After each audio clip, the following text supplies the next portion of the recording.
Bonjour, je vais vous présenter les articles contractés italiens. Les prépositions italiennes, on les utilise pour former les articles contractés. Et ça, vous allez les voir à l'aide de ce tableau que vous avez déjà certainement vu pendant votre scolarité. Vous voyez, vous avez les articles définis d'un côté, singulier, pluriel, et les prépositions qu'on vient de voir. C'est une partie en tout cas, pas toute.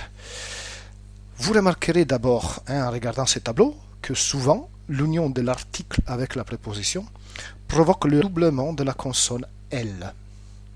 Alors, allons voir des exemples un peu pour comprendre quelle est la règle à suivre pour savoir appliquer le bon article contracté quand vous vous exprimez.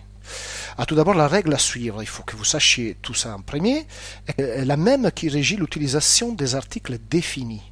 Alors, vous vous rappelez que l'article « il » est utilisé devant un nom masculin singulier commençant par une consonne. Ainsi, il en sera avec les articles contractés del, al, dal, nel et sul. Il faudra les utiliser devant un nom masculin singulier commençant par une consonne. Également, vous vous souvenez que l'article lo est utilisé devant le nom masculin singulier commençant par S pur ou Z. Et bien, il en sera ainsi aussi avec les articles contractés dello, allo, dallo, nello et sullo. Voilà. Maintenant, quelques exemples simples pour apprendre à appliquer cette règle des articles contractés. Si je veux dire le livre du professeur est sur la table, on dira donc il libro del professore è sul banco. On dit del professore parce que c'est l'union de di plus il. Alors, di marque la propriété, comme on l'a vu précédemment, et on utilise l'article il pour professore, il professore. Donc di plus il devient del. Et puis on dit sul banco, sul, parce que c'est l'union de su, plus l'article il. Pourquoi? Parce qu'on dit il banco, un nom masculin commençant par consonne, on utilise il. Si par contre je vais dire je viens de la pizzeria ou du restaurant, par exemple, on dira vengo dalla pizzeria ou alors vengo dal ristorante. Alors on dit vengo dalla pizzeria parce que voilà, c'est l'union de la préposition da et l'article la. Parce que da marque la provenance, comme on l'a vu tout précédemment avec l'explication sur les prépositions.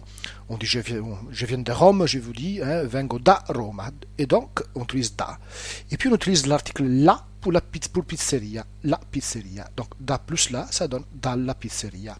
Si par contre on dit vengo dal ristorante, c'est l'union de da, pour la même raison, c'est une provenance, plus l'article il, parce qu'on dit il ristorante. Si je veux dire les conseils des amis est important, on dira il consiglio degli amici è importante. Parce que, bon, voilà, degli, c'est l'union de di plus li. Pourquoi li? Parce qu'on dit gli amici. Au pluriel masculin de mots commençant par une voyelle, on utilise li et pas i.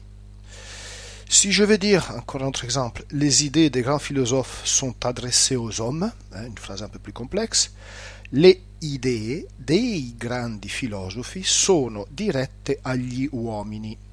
Alors, dei grandi filosofi, dei, c'est l'union de di plus i, parce qu'on dit i grandi filosofi, et pas gli grandi, bien sûr.